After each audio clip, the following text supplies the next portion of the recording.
What's up, everybody? Hello and welcome. We are back again for the second time this week for your UFC 305 breakdown show. We're going to be going through the main card. We're going to be dissecting what's going to happen, some potential outcomes on the card, predicting each and every fight, as well as discussing who's going to have the upper hand in the striking, grappling, power, speed, and cardio for each fight as well. So welcome on in.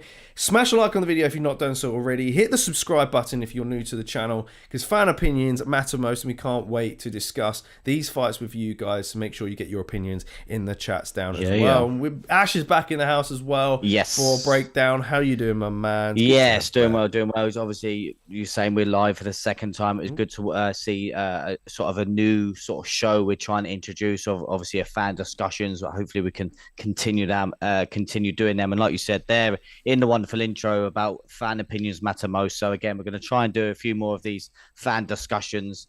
And always love doing a breakdown. And yeah, as you discussed, off and on with your camera because you've frozen.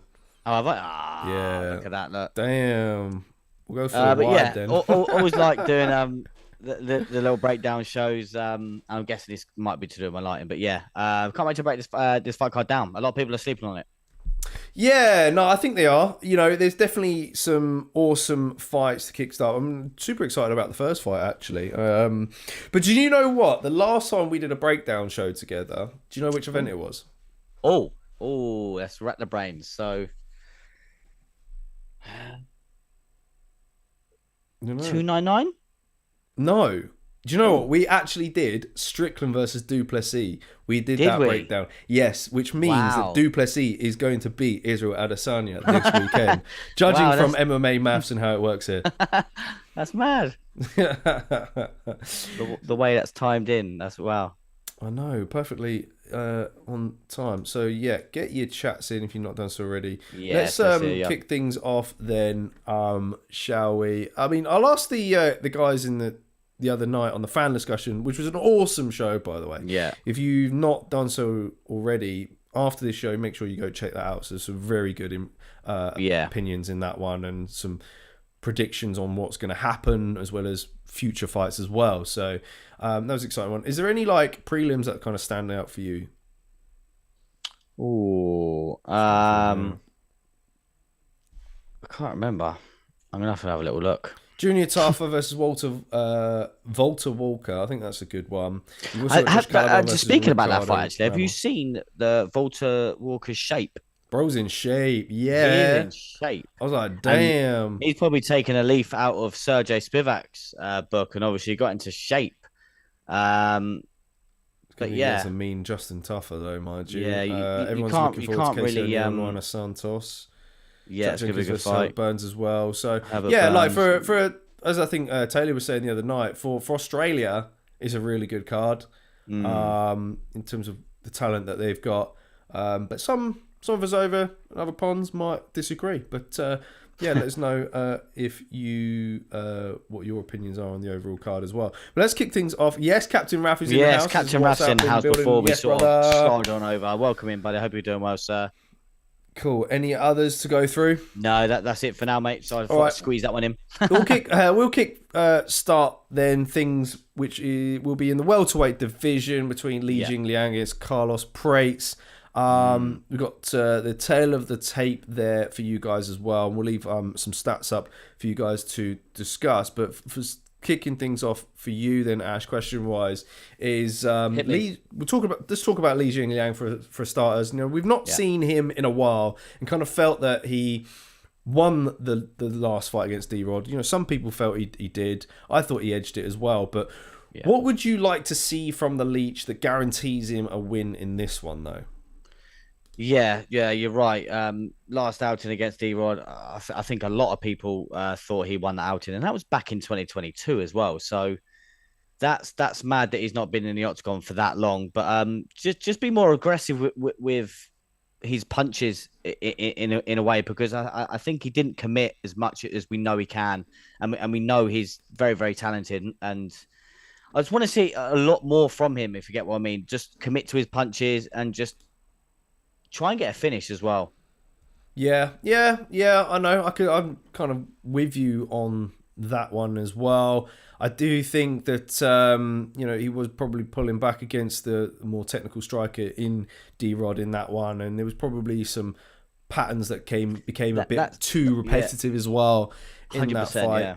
But look, he's more or less a bit of a fan favorite, and I think people are going to be excited to see him back, though. But he's against a very tough Carlos Prates, though, who I think is really good. Yeah. Watching tape on him, because he's been on the prelims as of late. This is going to be his first kind of main card showing. I think it's a very good next step for him. He's finished his last 9 opponents by strikes.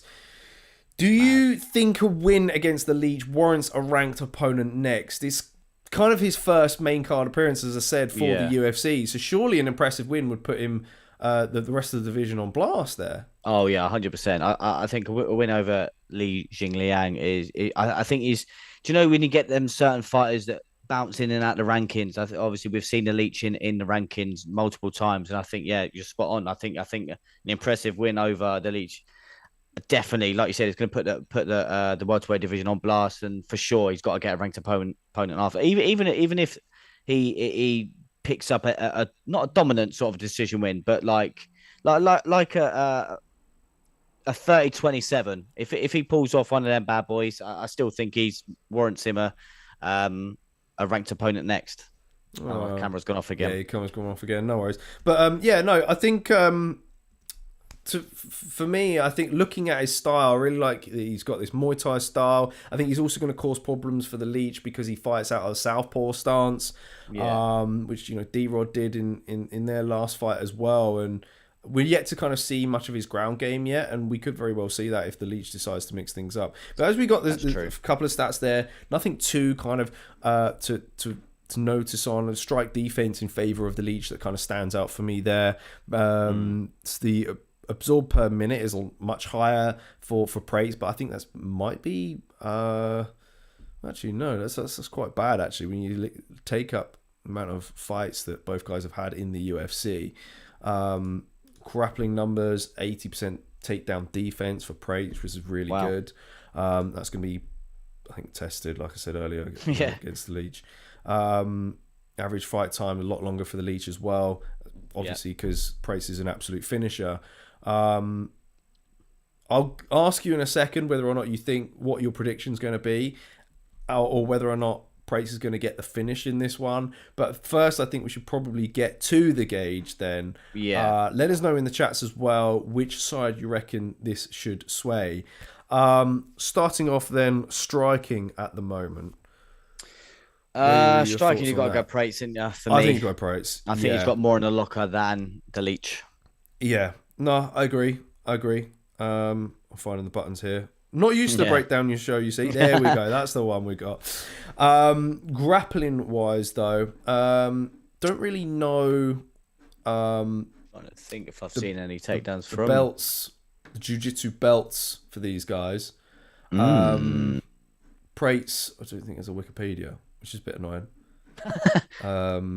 He will if he gets a win over the Leech, you know what I mean? Yeah, no, Leech is apparently a black belt. He's a black Prates, belt. I'd imagine, surely is a black belt. I'd have to look on Instagram if you really wanted to know. But that kind of want to go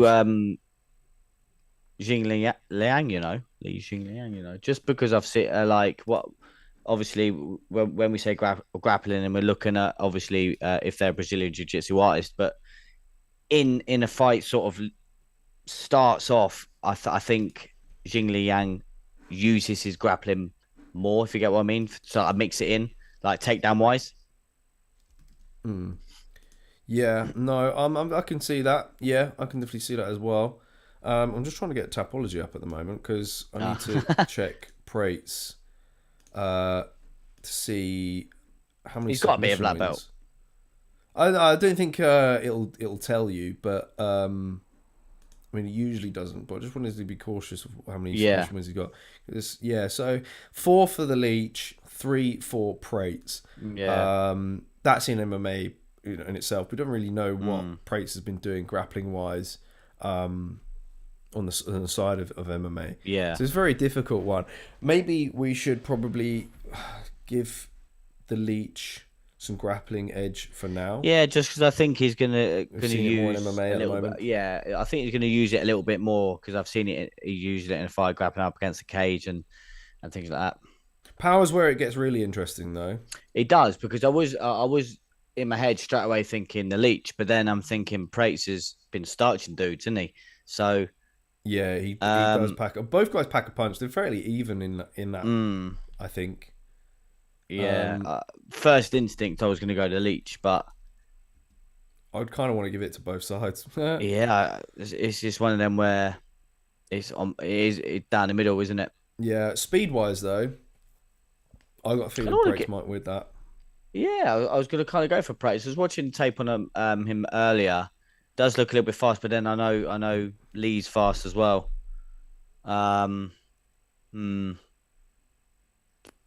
Yeah, Prates for me. Yeah.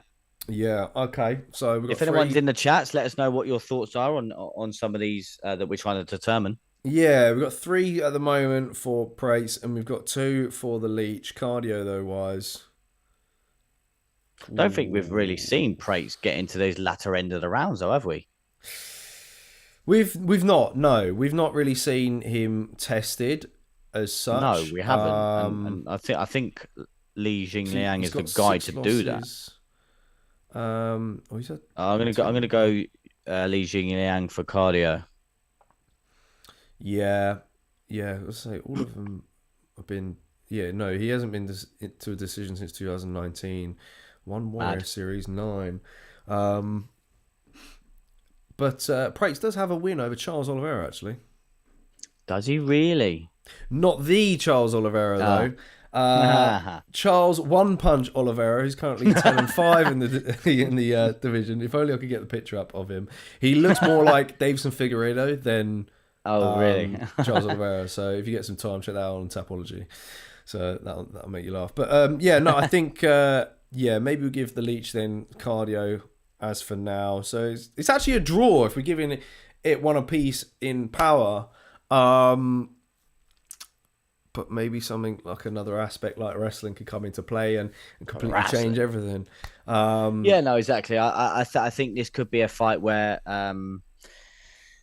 we see a lot more takedown attempts from Jingliang and just try and mix it up because like we just said at the start of breaking this one down, it was a close one against D-Rod, and I think he's going to sort of want to get a dominant sort of win. So I think he's going to definitely mix it in. Yeah, I've got some really good expectation-wise for these two heading into this weekend. So if you want to hear that, then you got to make sure you come to our live watch-along this weekend for the main card. We'll be live on YouTube as always. Hit the notifications bell on our channel so you get the update when we're going live. And of course, we will be live on the Bleacher Report app as well. So if you've got that app, you can also check us out on there. So yeah, make sure you stick around or the front end of the watch along because we'll be going through a bit of another breakdown, more in depth, more specific to people's abilities and movements in that one. There's definitely some looks that I've seen Li Jingliang do or go to the well with quite early on in his fight, which I think Prates could very well capitalize on. So if you want to hear that, make sure you come to our watch along for that. So that basically concludes then for the first fight of this main card. Then it's a bit of a draw here. If you disagree with anything that we've gone for, then make sure you let us know in the chats as well, or even the comment section if you're catching this the next day, or even if you can decipher who's got the more power as well. Let us know. All right. Yeah, 100%. On the night, I'll still probably be picking Prates, though. I just think he's just got...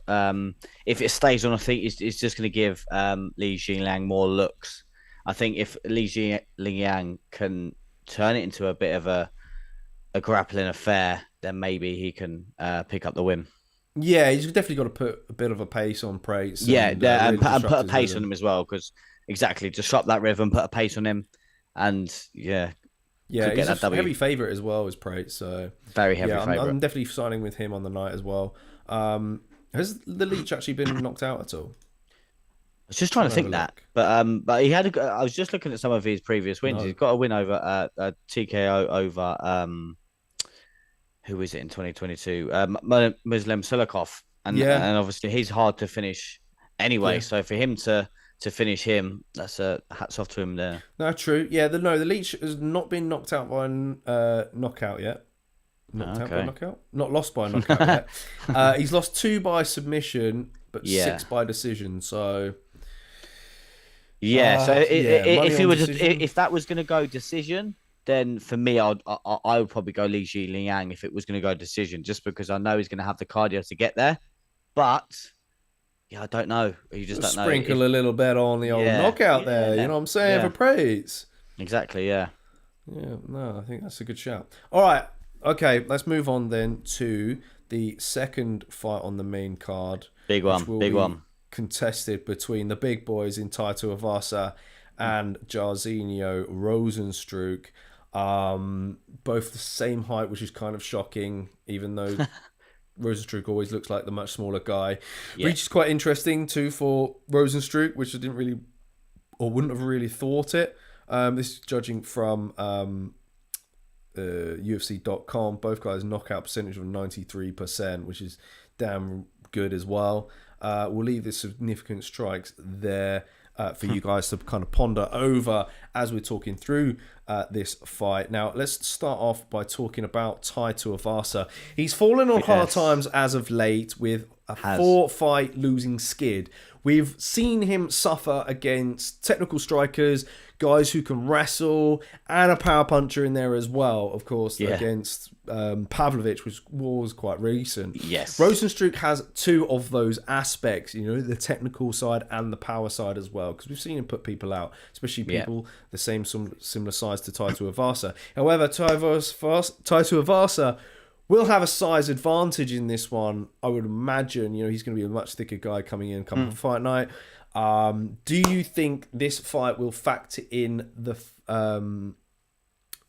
do you think this will be a factor in the fight? And do you fancy his chances of getting back into the win column here? Yeah, so for me, Tuivasa needs to make this fight ugly. And needs to get in Rozenstruik's face early, but being the bigger guy and the size advantage, I don't think it's going to play too much of a difference, because I think Rozenstruik's last opponent, Gaizev, sorry, I think he's a little bit bigger than Tai Tuivasa anyway, and he was stuffing quite a few takedowns. I'm not going to say I'm not saying Tuivasa is going to go for takedowns, but Gaizev was so much bigger, and I think he's bigger than Tai. So I don't think that the size is going to play an advantage for Tai. I just think if Tai needs to get this victory, I think he needs to make it ugly, because if he's going to try and be patient, I think he's just going to get outstruck by Rozenstruik. Yeah, it was certainly the cardio that was kind of a bit of a standout there, really. Gaziev kind of faded quite a bit in trying to attempt to take down Rozenstruik, and Rozenstruik was doing a good job at landing to the body as well, and just kind of took over as that fight went on. And I think experience really paved into Rozenstruik's game there. But as for Rozenstruik, he's kind of he passes the test against fighters with a sort of similar body type to Tai Tuivasa. Now, the guys he's lost to, the likes of the Ngannous, your Cyril Gans, your Volkovs, and your Almeidas, you know, they're all kind of chiseled for the division, you know? Yeah. And very sort of athletic heavyweights. You put him under that category. Yeah. But without looking at the odds, you would say that he's a heavy favourite in this, right? Yeah. And can you see him climb towards the top again at the age of 36? You know, because I kind of jokingly said on the fan discussion the other night, you know, say yes or no to whether or not Jairzinho Rozenstruik can get himself back into title contention, because he has kind of slipped down quite a bit. But can you see him going on another run again? Yeah, given the right path, you could potentially like you said, he's lost to some of the big dogs up there. Obviously, he's lost to like the Cyril Gans, and obviously them sort of fighters up there. But I'm just trying to think now what kind of run that he could go on, because if he beats Ty, he's gonna be mid sort of rankings wise. But then if he fights someone like Garn again, I don't think that fight will happen again. But yeah, I can see him potentially winning maybe one more after this actually, and then yeah, once he gets into the top sort of 4 or 5, then I think he's going to struggle actually. Yeah, think about it. Yeah, I guess you would be looking at rematches there because most of those guys we've mentioned, Bar and Gary, Yeah, you hit your Pavloviches, and then I think that's where it stops. Yeah, I mean, there's still some exciting fights left for him in this division. I always wanted to see him fight Derek Lewis, but I think that, he's way above there for Derek Lewis at the moment. And but I think predicting it now, I think if he gets a win over Tai Tuivasa, I think Marcin Tybura is probably the right fight for him next. Say that again, sorry, mate. I think Marcin Tybura would be the right fit for him next. Rozenstruik? Yeah. Yeah, no, yeah. We spoke about that last week, didn't we? And I think if Rozenstruik can, again, that's another sort of fighter that he can get a win over, and then that'd be a 3-fight win streak for Rozenstruik, and then potentially, I think, maybe one more. And then, like I said, you're hitting the likes of obviously the Pavloviches, and then obviously you're not going to get past Tom Aspinall. But yeah, I'm trying to think. Yeah, I think he can give Curtis Blades a good fight. Rozenstruik. Potentially, I think so. I think a win over if he can get past Tai Tuivasa, if he can get past Marcin Tybura, and then maybe Blades have a good fight against Blades. But then I think that run will stop sort of after there. I think. Yeah, it's kind of crazy they've not really been matched up previously. No. They have. No, he fought Blades. I missed Blades out on the list. Oh, did he? Yeah, UFC 266. It was the Volkanovski-Ortega card. Yeah, it was a Blades decision. But yeah, I see there's not a lot of other guys in the division that Rozenstruik hasn't really fought. Yeah, that's what I mean. That's why when I said to the top echelon of the division, I was trying to think of who he hasn't fought, and then I thought, he's fought Garn, hasn't he? Yeah. No, he's fought all the guys already, but maybe I should get the rankings on the side as well here. Yeah, I'm going to do exactly the same as because other than that, I mean, we'll obviously get into in the aftermath show what's next as well. There's a lot of there's a couple of names that you could probably give him. We'll probably save it for another time. Yeah, so Volkov, because obviously I know he's lost to Volkov, right? Hasn't he?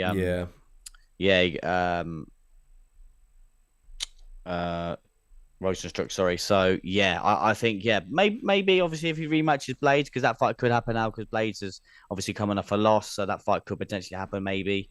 And then when you get to the likes of Volkov and the Pavloviches and the Garns, I think that's when it gets a little bit more difficult, because then, like you said, someone like obviously Garn, a lot more athletic. I know Blades is a little bit athletic as well, but I just think could potentially get a win over Blades, but then you're going to struggle. Yeah, moving on to the gauge then. Gets interesting here. Striking, who we're going to go for? I do kind of. That's Rozenstruik. Yeah, Rozenstruik for striking. Yeah, it's crazy that Rozenstruik's ranked below Tai Tuivasa in this. That's mad as well. Yes. Yeah, Ty's in at 10, and then Rozenstruik at 12. One had a good climb, whilst the other was on the decline. We shall see what comes next for that. Grappling wise, though. Neither guy really grapples. Yeah. No. And yeah, NA not available. not applicable.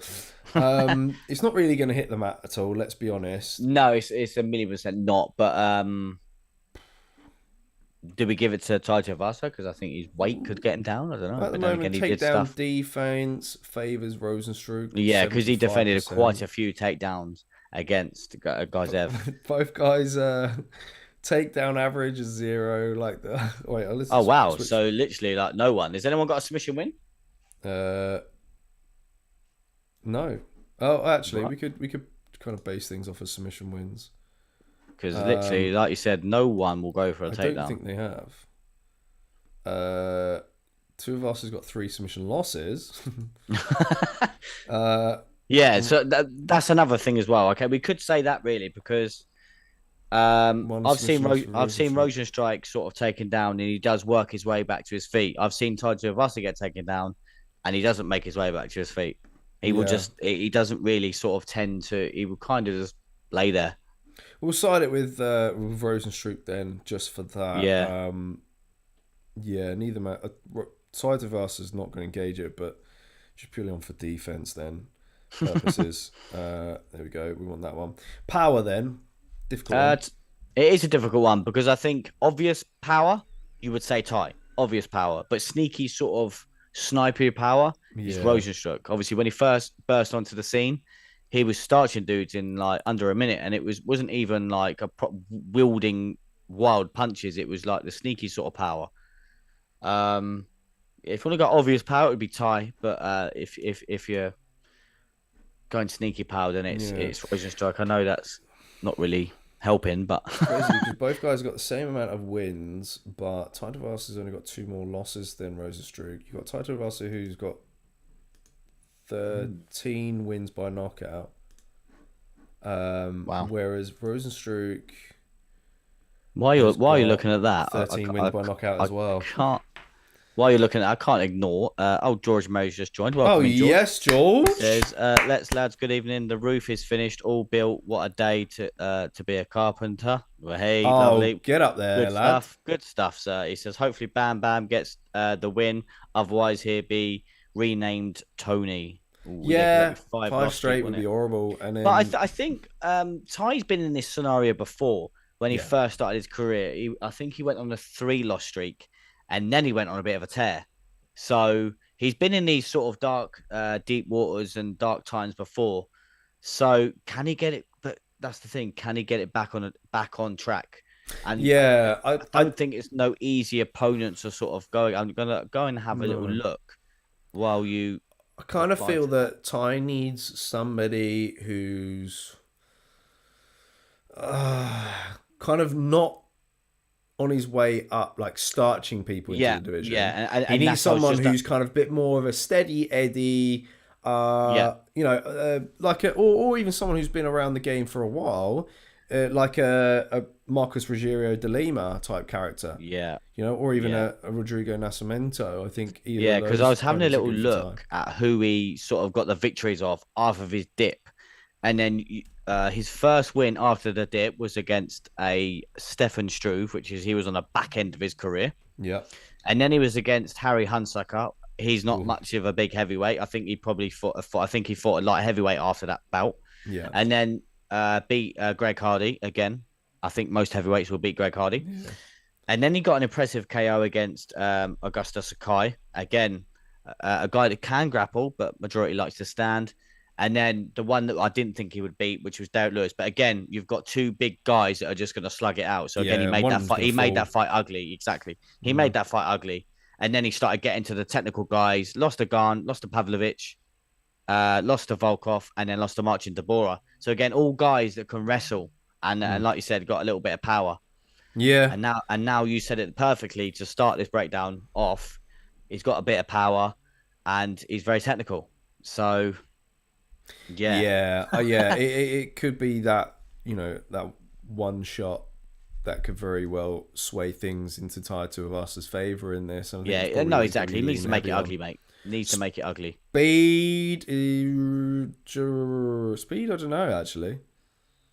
Rozenstruik for me. Yeah, I can kind of see it. Fortunately.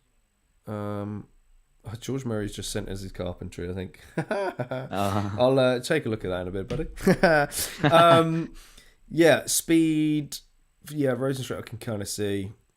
Ty's kind of freakishly fast for a guy his size. He is. Yeah, he is. Evasive-wise, Rozenstruik's actually quite good on the feet.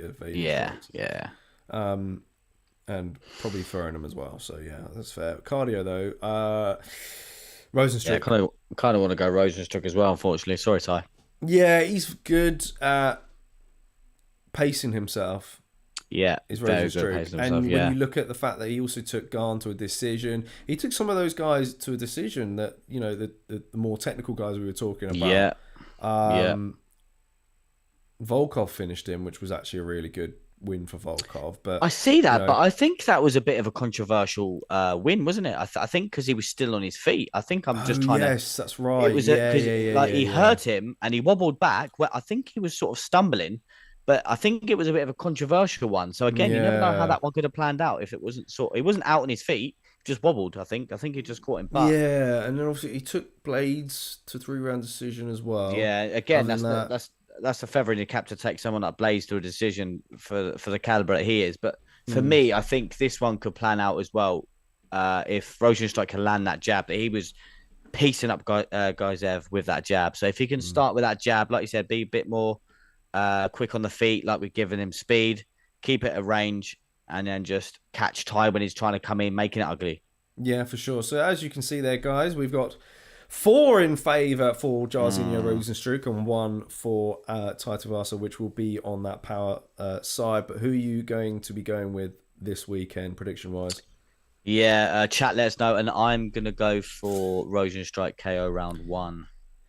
Yeah. I just think that Ty's in desperate times, and I think he knows he needs to make this fight ugly. But, you know, he may try and fight with him. He caught Garn in round 1, didn't he? With that left hook. Yeah, true. But then Garn just took over. So I think if Rozenstruik does get hurt and he weathers that storm, yeah, it could be a long night for Tai. All right, there you have it then, guys. So both of us going for Rozenstruik. I think it would be a finish as well. I'm pretty much with you on that one. Definitely likely round 1 or round 2. Yeah. Okay, let's take us back then. Let's clear that. I should get that up. I will. George Murray says, what helps is he's ranked, but he falls out, then it's P45 time. Yeah. I guess that's for Tai Tuivasa. Yeah, I just obviously just explained how obviously he went on a bit of a skid, but then he fought guys to sort of build yourself back up, if you get what I mean. He's not fighting a guy that you can technically build yourself up against. He's fighting a guy that's hungry and he wants to go on a bit of a run himself. So, yeah, it's a tough one. But like I said, if Tai can make it ugly, you never know. Yeah, that's true. That's true. Moving on to the third fight then of the main card, we got Mateusz Gamrot versus Dan Hooker. Something to be considerable here is the reach advantage, 5 injury advantage for Dan Hooker. He's certainly going to be wanting to use that against the wrestle heavy Mateusz Gamrot. We'll leave significant strikes up there. Let's start off by talking about Gamrot then. Now, I kind of felt that a win against RDA made me kind of believe that he could make a solid run towards title contention. You know, he was hurt badly in the early stages, but weathered the storm like a true champion in that fight. And a win against Hooker doesn't really do too much for him. But do you think not finishing Hooker would feel like a bit of a setback here? That's the thing. I don't think it's not easy to finish someone like Dan Hooker.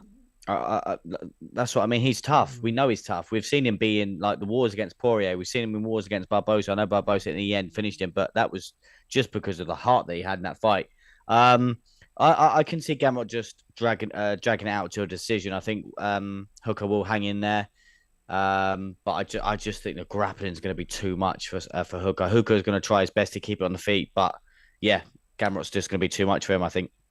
Yeah, Hooker has got some quite good takedown defense, and also one thing that I do kind of feel sorry for Gamrot wise in terms of like where he's at in his career is, he effectively has a win over the next title contender, which is wild, and he's had some setbacks because I think the fight against Fiziev, the way that ended with Fiziev's injury set him back a little bit as well. You know, because if he would have beaten Fiziev more convincingly, then he probably would have gone on to much bigger opponents in the division, perhaps. Because when you look at it, like his kind of resume, what he did or was doing after, you know, obviously he lost to Dariush. Stuffed his takedowns and kept on the feet, tagged him, and completely, you know. I was trying to think of the guy that sort of stifled his sort of run. It was Dariush, that was it, yeah. Yeah, then the Jalen Turner fight was pretty close. A lot of puzzles to be solved because the height and range that Turner possesses. Then it was the Fiziev fight, which Fiziev got injured in. And then it was RDA. Now, RDA is a good opponent, of course. You know, he's little bit on the back end of his career, but he's a well-rounded opponent, you know. And when you look taking that Dariush fight and you think, right, okay, Dariush is more of a jiu-jitsu guy and he wasn't able to be effective with his takedowns in that one. Give him RDA, who has got jiu-jitsu as well and got very good wrestling as well for a Brazilian, you know. Probably one of the sort of best Brazilians to have a mixture of wrestling and jiu-jitsu in their arsenal. 100%. And to kind of, you know, put a beating on RDA later on after weathering the storm in round one was very impressive. Yeah. So, yeah, I do think that there is a lot of pressure on Gamrot heading into this fight. And, you know, a decision win might not be enough. But, you know, I think maybe Dan Hooker might come out of this fight with a lot more credit. 100%. He's got a lot more to gain from this fight than Gamrot, hasn't he? He's got a lot more to gain, and I think that's maybe what may give. He's near enough won the lottery in this fight, really, getting this fight, because a win over Gamrot, he could make another run for it if he wants to sort of. Gamrot in at number 5. So you know what I mean? 11. So it's a massive jump for someone like Hooker, and I don't think that, like, once he gets that top echelon, I can't see Hooker beating any of them guys. But Gamrot, I think he can give all of them guys a good run for their money just because of his relentless style. So like I said, Hooker's got everything to gain from this fight. Like I said, Gamrot's not going to move in the rankings even if he starches Hooker or wins by decision. I still don't think he's going to do a lot for him. But yeah, who was Gamrot meant to originally fight in? Was he meant to originally fight someone, or is it just... Did he just get paired up with Hooker? I think he just got paired up with Hooker, and I think that's probably because there's not a lot of matchups for him. Okay. Yeah. That was about fair enough. Angus is in the house. Welcome in, Angus. Yes, Angus. Hello, brother. He says, Hangman coming back in style. Like I said, he's got a lot more to gain from this fight, buddy. George Murray says, the fact he was a backup to a title fight now isn't even being considered. Gamrot wins this. I think they're due him and Charles for number 1 contender. Yeah, I think kind of what that fight is. Mate, that's what I wanted to see instead of the Hooker fight. Yeah, no, exactly that, and 100%. You're spot on. I actually totally forgot he was a backup for the belt. That's mad. That's mad. And now they're giving him someone like Dan Hooker down in 11. Mental. I mean, it is purely because of the timing of this event. The fact that it's in Perth, Australia, they need to give Hooker a decent opponent. I think it's just more or less to give him a favourite. And Gamrot's as game as they come. But of course he is. Let's stick with Dan Hooker then, you know, because since 2018, 4 out of 13 men have been able to score a takedown against him. Those men were Jim Miller, Dustin Poirier, Islam Makhachev and Jalen Turner. Do you think Hooker can stuff takedowns, keep on the feet, and just break Gamrot with the pressure and accuracy that he brings? Because he did break Turner, but Turner did miss weight prior to that fight. So I think that factor does play in heavily with that last one. Yeah, no, I just think how relentless Gamrot is. We saw... It's not like I think Gamrot's going to try and go for a few takedowns and then tire himself. We saw how relentless the back and forth against someone like Arman Sarukin was. That fight was back and forth for the whole 3 rounds. So it's not like Gamrot's going to stop coming forward with these takedowns. So I think he may stuff a good few, but it's just going to be the relentlessness of Gamrot. I think he's going to break Hooker in that sense just because he's going to keep coming forward. But you never know. Hooker might catch him coming forward, though. Might catch him having a sloppy entry. But yeah, I just can't see nothing past a Gamrot decision win. Yeah, me too. But all right, let's head on into the gauge then. Let's decide who's what we're siding with then.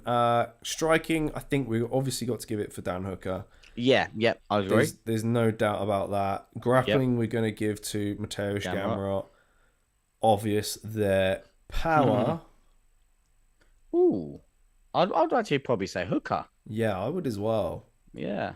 You know, I mean, you can't really always. I've not really seen Gamrot sort of numbers starch anyone. No, I mean he's got 8 wins by knockout. But I think probably most of it's via ground and pound. Yeah. If anything, whereas Hooker on the other hand, it's funny how Gamrot's only got 1 more win than Hooker. Yeah, Hooker's got 11 wins by knockout. Yeah. Been around I think that's pretty obvious. Yeah, speed though. I think Gamrot for me. Gamrot, 100%. The fact that he basically is a featherweight, or was a featherweight as well, 2 division champion at KSW. Yeah.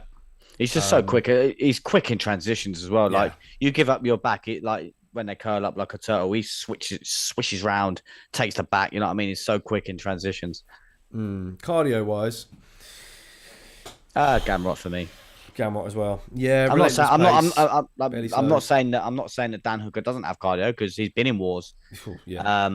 But yeah, just for me, Gamrot, because his style is relentless, and for him to do that for the 3 rounds, you got to give the cardio to Gamrot.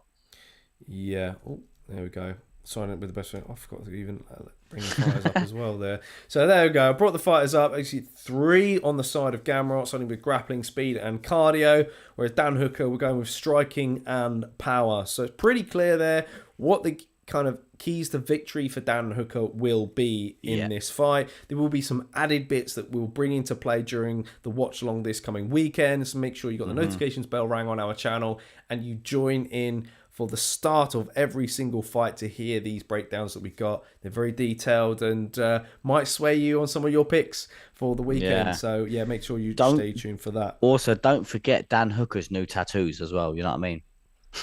Yeah. He's looking shredded as well. To be fair, though, I will give him that. He is looking a bit of a beast. Yeah. I'm worried. But yeah, I will be siding with Gamrot on the night. Yeah, I'll be siding with Gamrot on the night. Like I said, I think Dan Hooker can stuff a good number of takedowns from Gamrot, but I just think Gamrot's going to be too relentless. Yeah. While you're changing scenes, I'll go to a couple of comments. All right, yeah, go on then. I'm hoping for a Gamrot submission, personally. He's got 7 wins. You never submission. Know. Raf just welcomed him in. George, love that.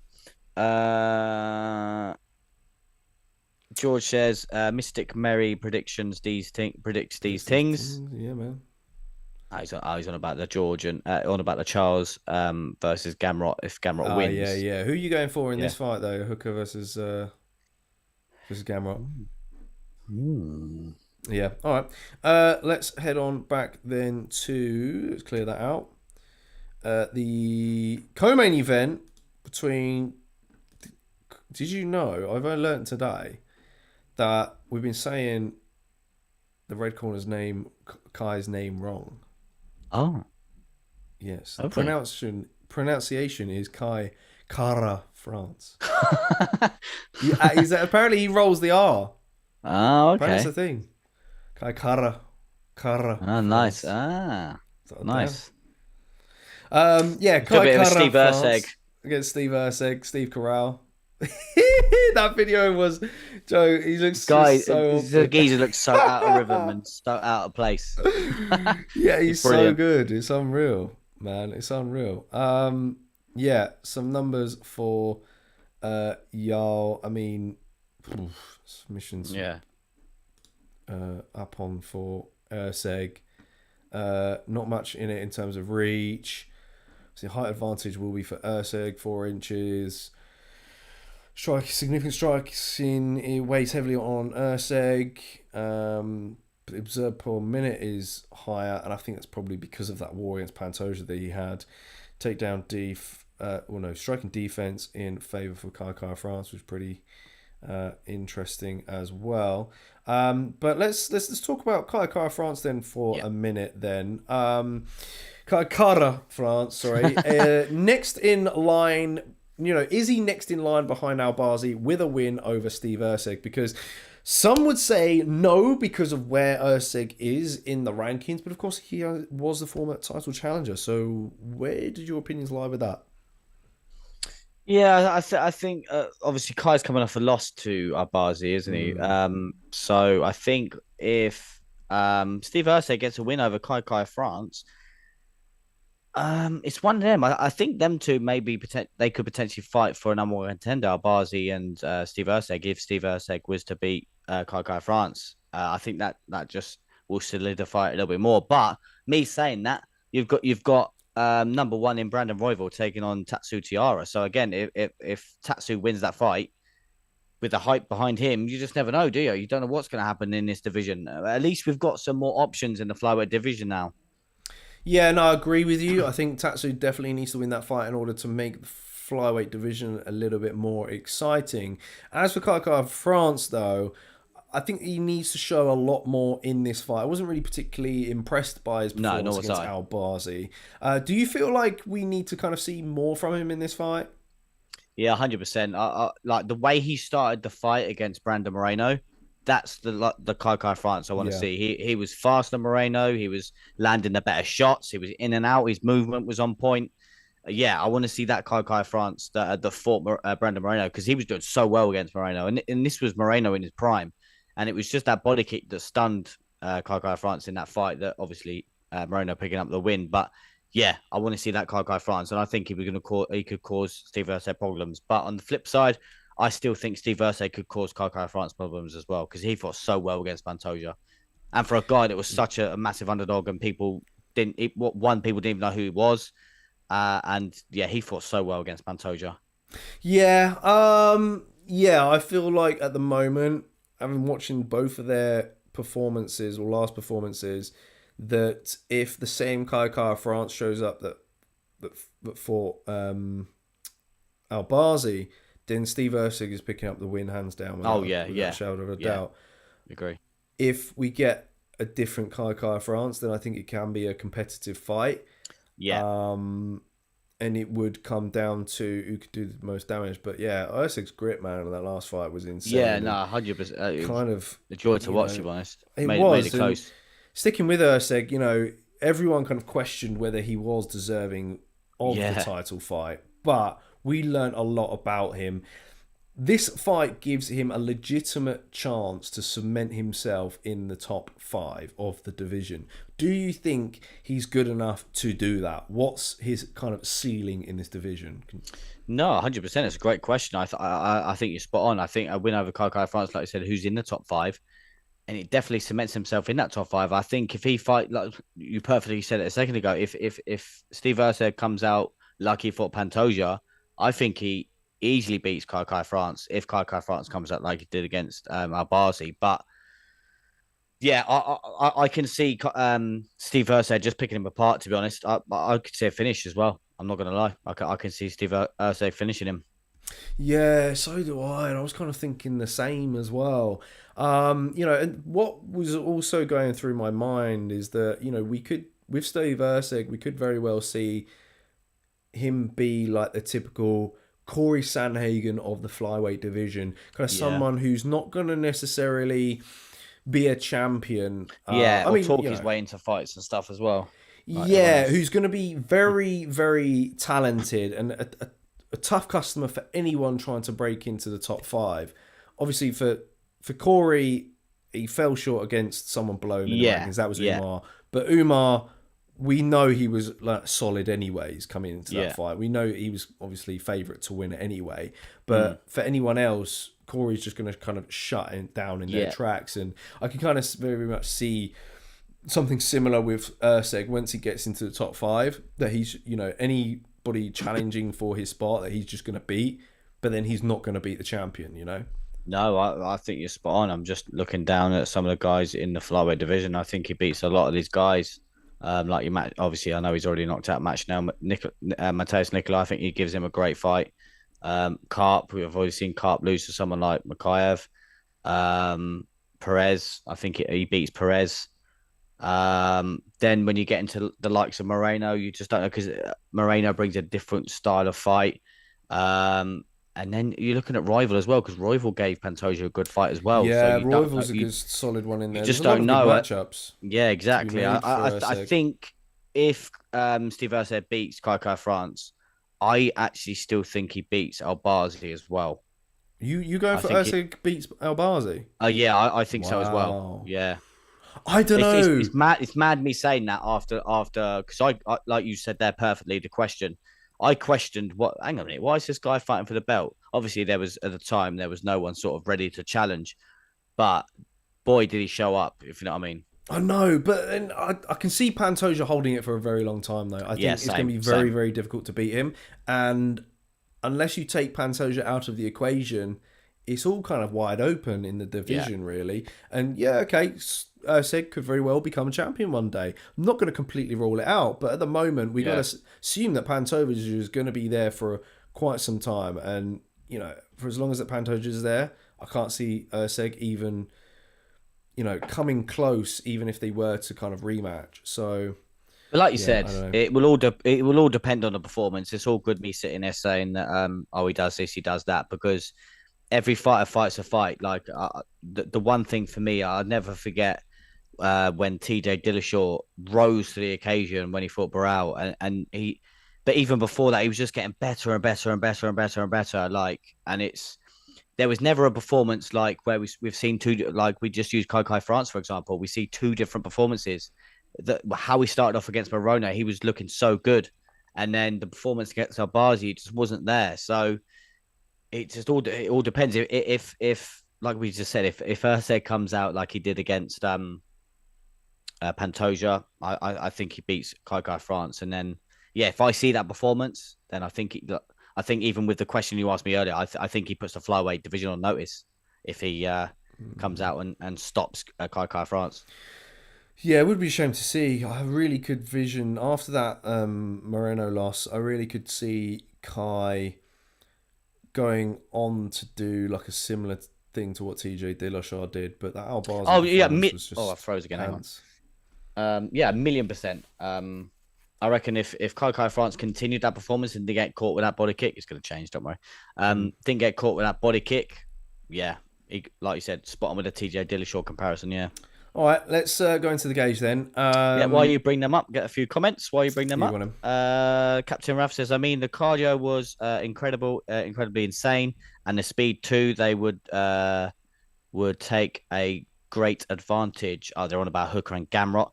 Okay. George Mary says, Hooker, win, meal, deal, bet anyone?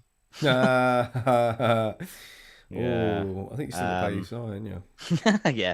Yeah. George Murray says Erceg wins him and Pantoja again, as Makayev isn't in the picture anymore unless they bring Mo back to face Erceg, but he'll have to stretch him to make a statement. Start him. Yeah, exactly. Yeah, I can't. A statement, sorry. Yeah.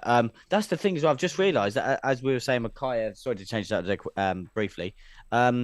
When we did the champ predictions, Breezy put Makayev to be champ by the end of the year. He's not with the UFC anymore. That's mad. Yeah, what a change there. That's mad. Last two. George May says Abazi been out for so long. Might as well call him Stipe. Yeah, exactly. That's what we were saying in the Discord earlier on with Angus. We're like, where is Albazi? He's gone missing. Mad. Lorna Kavanagh is the next big thing in the flyweight. Who saw his KO last night? Yeah, well, me and JK spoke about this earlier. We've seen him at Cage Warriors, I think, is it once or twice? I think we've definitely seen him. We've definitely seen him, yeah.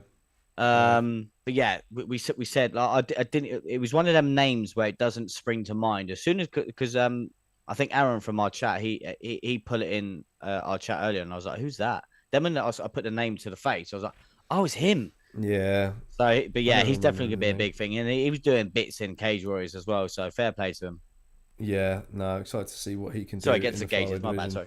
Yeah, back to the gauges though. Striking wise, overall. Wow. I do like the fact that I think Cara France overall striking package might be a bit better. He's got very good kicks in his game. Obviously, it's just that Steve Erceg was one. Steve Erceg was blooming grappling with Pantoja. That's what baffled me. We go for Kai France in the old striking, then we go power for Steve Erceg. Okay, that's fair. Sorry, I just did grappling there. Power for Erceg. There we go. Grappling, mind you. I'm gonna go Steve Erceg as well. Okay. Yeah. Good defensive grappling. Speed. Kai. Yeah, I can see that. Cardio wise, I would say no. Cardio is a good one actually because thinking about it, he withstood. Well, I'm talking about Erceg. He withstood the pressure that Pantoja put on him. On the flip side, Kai France, I felt was very sort of good at managing his output against Albazi. Yeah. And I think that was kind of like led him to be a bit fight too cautious at times. Yeah. He was kind of trying to overreach a lot of the occasions, but it's not like he just kind of up the pace at all in that fight against Albazi. You know, it was the same Yeah. throughout.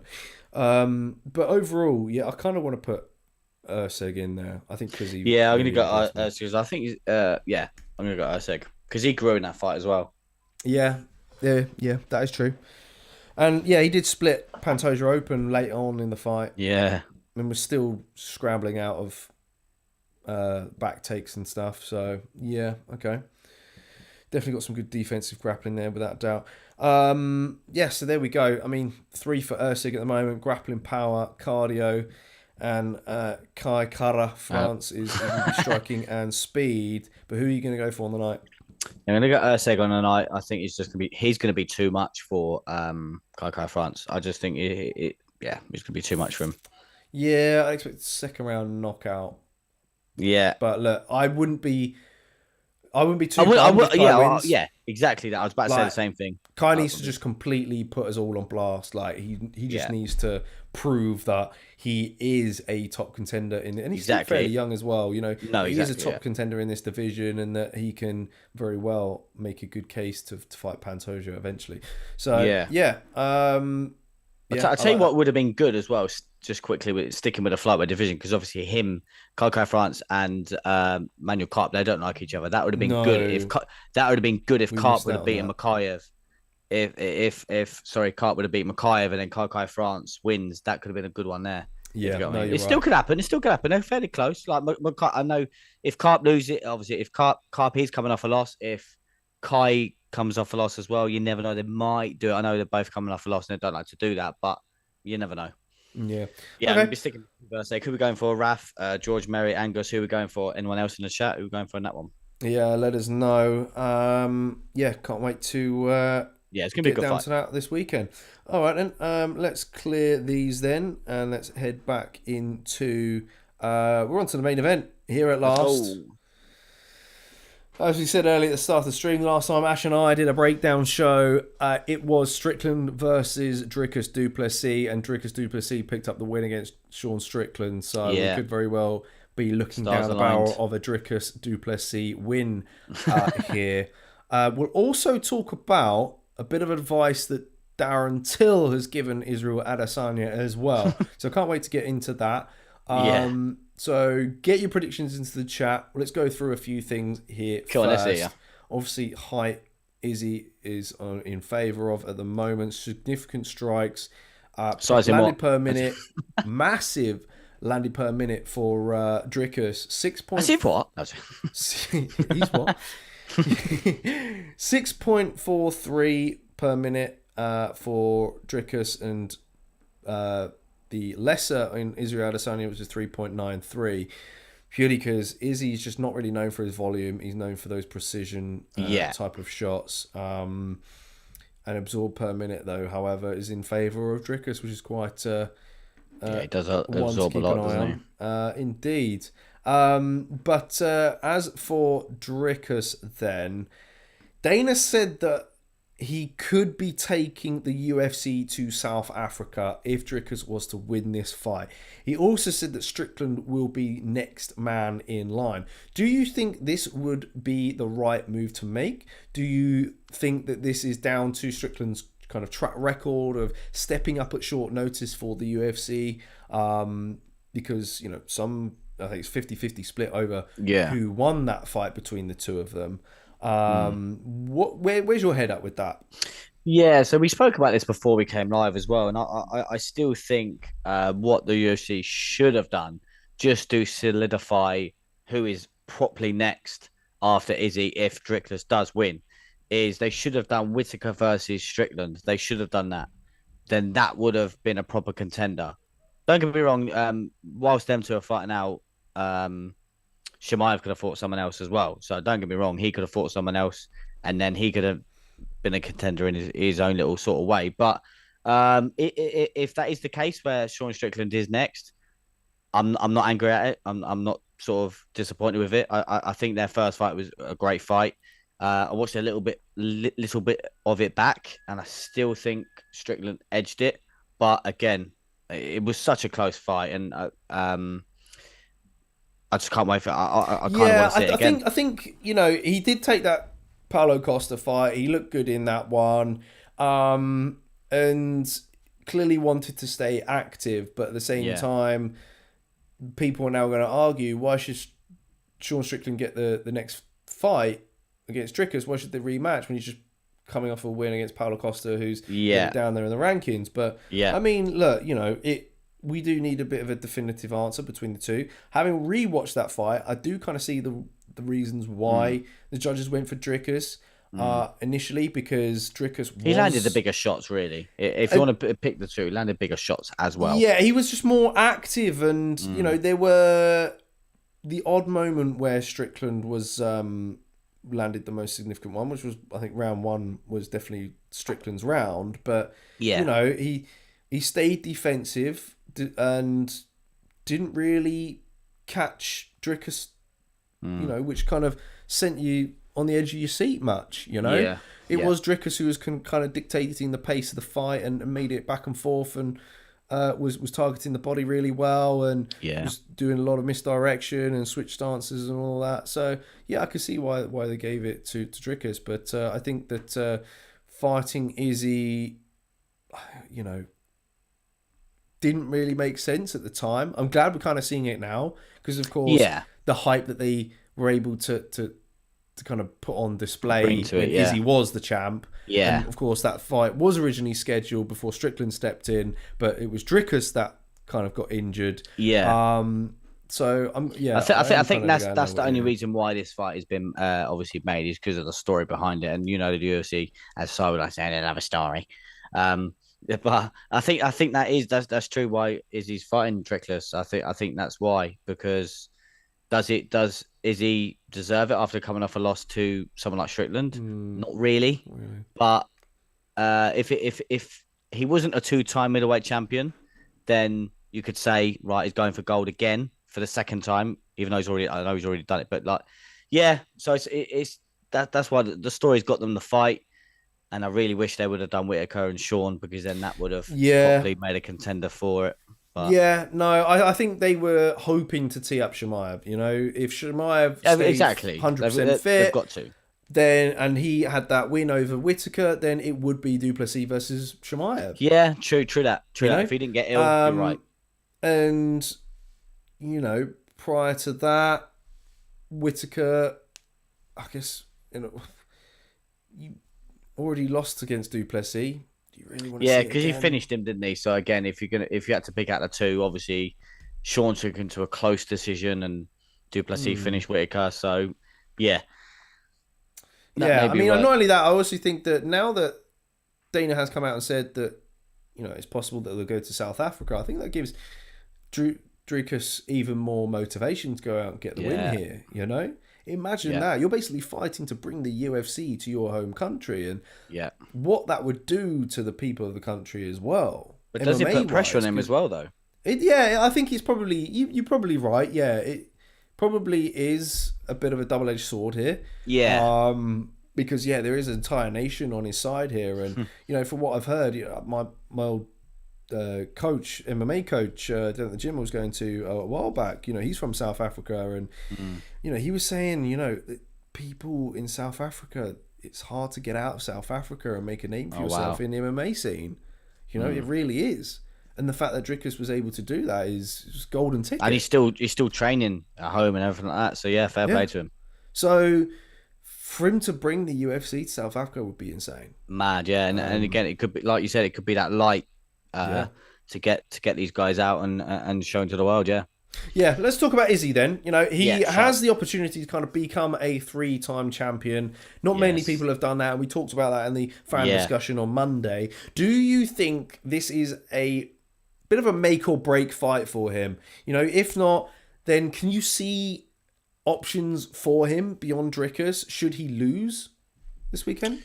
That's a very, very good question. I think if he loses, I'm just trying to think, because you're trying to think of another guy in a division that's lost a couple of times to a title fight. But I'm trying to think of the likes of like Dustin Poirier. He's tried for the belt like 4 times now, and he's not won it. But there's fights in his division that are still big fights. But for someone like Izzy that's near enough clean the division out, is there anyone in this division that's a big fight at this moment in time? The only one you would have said would have been Chimaev, but he's booked up. So if he loses to Du Plessis, I really can't see what's next for him, honestly. I mean he's still going to sell events. Don't get me wrong, you know. Of course he will, but like I'm just trying to think be in the rankings who. Like he's beating Cannonier. To be fair to him, he's not fought Imavov. So if Imavov does beat someone like Brandon Allen, I was thinking that. Bit of a potential matchup. I think that'd be a great opportunity for either of those guys to fight someone like Izzy. But then you also look at it from a business standpoint from the UFC. Izzy's been your pay-per-view star for some time. He needs a belt in order to do that. Yeah. You know, he's a headliner. You can't do a fight night with Izzy in Australia. You just can't. No, that's what I mean, and that's what I mean about you said it there, spot on. Like he's been the middleweight star for so long now, and like to fight someone like you said, if it was to be a fight night, I just can't see it. And the only fight there is someone like Imavov. But if Izzy's not the champ, where do you put the fight? Do you put it just on a main card? Yeah, I mean that's why in the fan discussion I kind of said to the guys, you know, yes or no. Do you if Izzy loses, does he retire? Because when you look at him, like he could find business ventures elsewhere. He can continue to bring the money in without a doubt. He's a star. But does he need to continue fighting? And is he still going to get the big bucks fighting?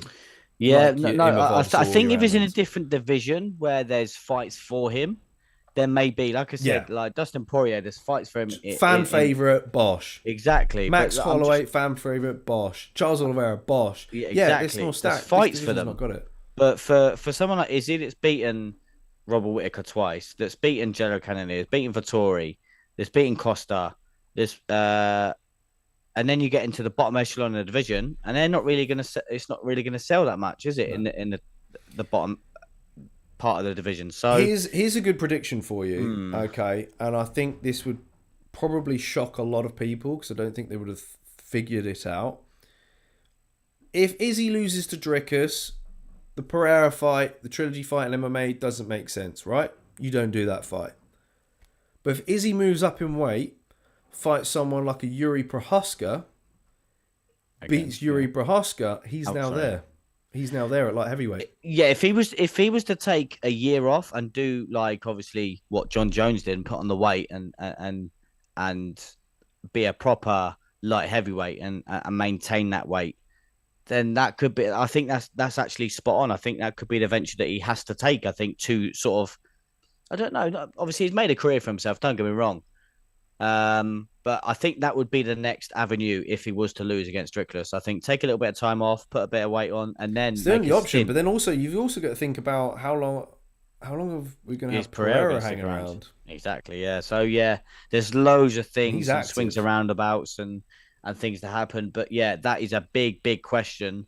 Will Adesanya stick around if he loses to Dricus? That's a massive question. Because don't get me wrong, I think a Yuri Prohaska fight is a winnable fight for Izzy. It's a good fight. It's a winnable fight. It's a good fight.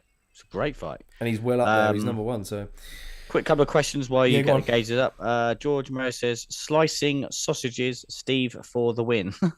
Steve Erceg. George Murray says, genuinely can't pick on this one. Strickland put it on Izzy. Du Plessis put it on Sean. It will go 5 rounds and it will be a draw. George May continues to say Chimaev should have fought Allen or Imavov. Rob versus Sean, winner gets the fight. Yeah, 100%. That's what I was saying earlier. George May says, whose shorts do you prefer? Oh, that's actually a good question. Actually, I think that's the more important question than the fight. I'm going to go Izzy's. Not that I do like Izzy shorts. Only one other fighter has been a 3-time champion in the UFC, and I'll name them. Oh, we said it on Monday. It was said it on Monday, mate. It was Randy Couture, mate. Yeah. JK pulled out that phenomenal question at the start of the fan discussion on Monday. Great question. Welcome in, T. Don't forget to drop a like on the video. It says gents, and all just quickly after Brother B's. Welcome in, Brother B. Oh yes, Brother B. Yes, he my says man. The podcast isn't day at school in the books. Hello from Dallas, ATF fan. Welcome in, mate. Hope you're doing well, sir. All right, awesome. I had just thought about something else, which I've kind of I more or less the triangle the Darren here. Till thing. Yeah. Ah, yes. Good shout. Actually, before we get into that, Before I forgot about that, yeah. So Darren Till kind of tweeted out, I think it was yesterday, a bit of advice for Izzy. And he kind of says, got some advice for Izzy on how to fight DDP on Saturday.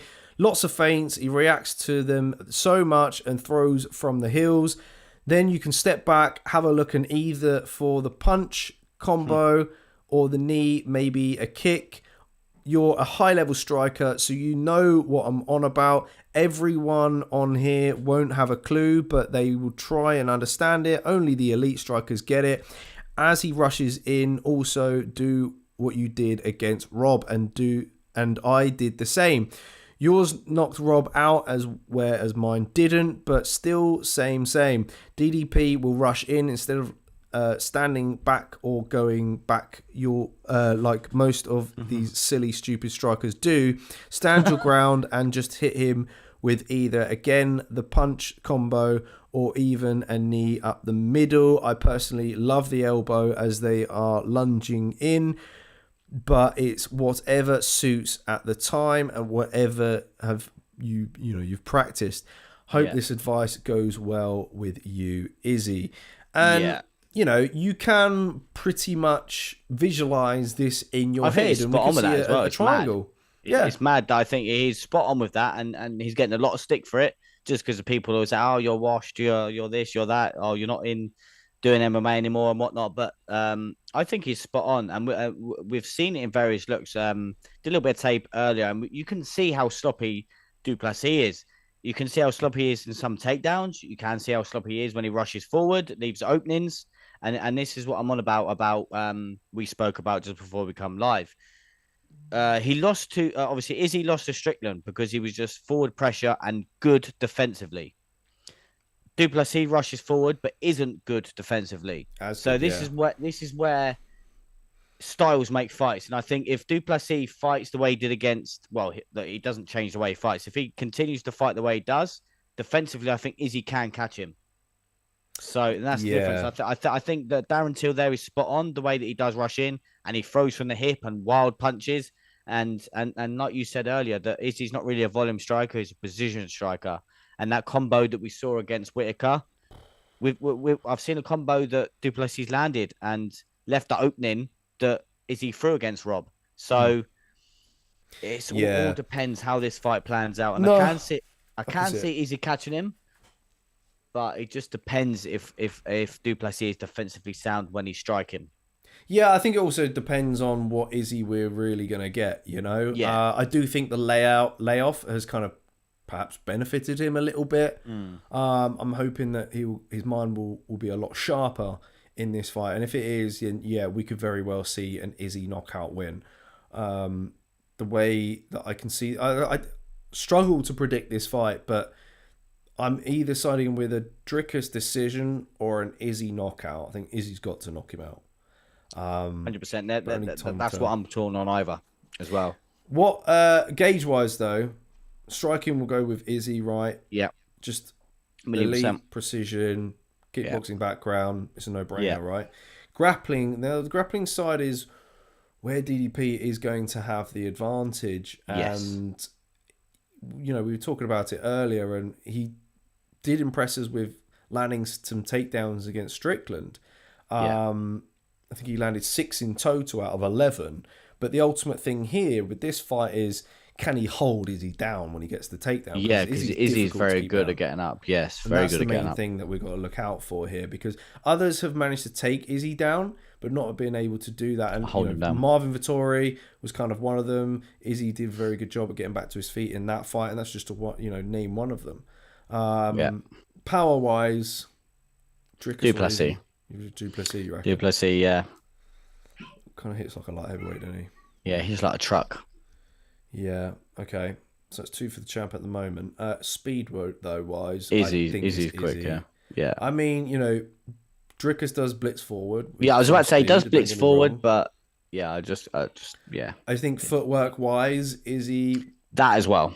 Just and he will sort of throw a lot quicker, I think, as well. Listen, mate, I'd love to talk about his fight, and technically we could talk about his fight all night as well. Now, cardio is where it comes down to, guys. What do you think? Who do you give the cardio advantage to out of Dricus du Plessis or Israel Adesanya, because you've got one person who fights with a lot of output. Since having that nose operation, he's actually looked really good consistently throughout those 5 rounds. And the Rozenstruik fight was evidence of that. Izzy, however, similar to what we were saying earlier with Kai France, he's good at sort of managing his output. Yeah, exactly. Yeah, he manages it a lot better. And, you think maybe perhaps over time, if Izzy is to kind of chip away to the body a lot more of Dricus, is Dricus going to kind of fade in those later rounds, and is Izzy then going to start to open up a little bit more as fatigue settles in? So no, I think you're spot on there, that there's a guy in Izzy that will manage the cardio, and there's a guy in Dricus that just keeps going and going and going and going. So for me, it would be Dricus. You were going with Dricus? Oof. Yeah. Yeah. I don't know, man. It's really tough. I can't hear you anymore. Why can't I hear you anymore? Yeah, I muted myself. Okay. I pressed the space bar by accident. Yeah, in the Strickland fight, I did see Izzy tire a little bit, but I don't know if that was him wilting under the forward pressure or Strickland. I don't know. But yeah, okay, yeah. I guess when you look at that, Dricus is going to have that similar forward pressure you'd expect, but also throw more in whilst doing it. Yeah, and a lot of different strikes. So yeah, okay. We'll give it to Dricus then. So at the moment, 3-2. Some people are going to disagree with this. I can't wait for people get in the chats and comments to try and decide. But look, fan opinions matter most. Exactly that. I just got to get this comment because TMM's joined. Welcome yes, back, TMM. Welcome back. We've been missing you over here against the fence. He says DDP claimed that when he used to train with Izzy, he used to bully him on the ground. Let's see if he wins. Let's see if he's telling the truth. Well, Izzy actually, in an interview I think I saw with Logan Paul, actually, was quite open and said that, yeah, okay, he had his moments on the ground, but it was at a time when Izzy was more of a kickboxer and wasn't really working on his ground game as much. But he was like, once it was on the feet, I was piecing him up, he said. So yeah. It goes back and forth. Roles are reversed, if you know. I mean, they're both improved on both, if you get what I mean, to where they are now. George Murray says Till can't give advice on how to fight as he got bullied. No, I agree. He got battered by du Plessis, but to be fair, he had his moments in that fight. Till had his moments in that fight where he could have capitalized on. I think he just got tired in that fight because he could have, if he had cardio in that fight, I think he would have beaten Dricus. But for me, that's what I just said when JK read that out. I think a lot of people are going to give him stick for that kind of advice. But I see where he's coming from, and I know what he's talking about, and I can see the openings that he is talking about. Because he leaves openings whenever he strikes. He leaves openings. Yeah, no, for sure. All right, well, that's pretty much it then, guys. That concludes everything. Overall prediction-wise, what would you say? Oh, don't do that to me. Tough one. It is a tough one because as you just said about Dricus leaving openings and Izzy could catch him. But if Dricus has that forward pressure, I don't know. I'd like to see Dricus win, but I've got a feeling that Izzy's going to get the knockout. I'm not bothered who wins though. I'm not really too fast. No. But then again, I wouldn't mind Izzy winning, so he fights Pereira again and gets starched. Wouldn't mind that. Yeah, just have one over Izzy fans. No, I think Dricus decision. I think that's my what I'm going to go with. All right, you're going with Dricus decision. Yeah, with Izzy knockout then. I might switch it up in the night though. All right, yeah, awesome stuff, guys. Yeah, thank you in the chat. Thanks for your predictions, getting them in there.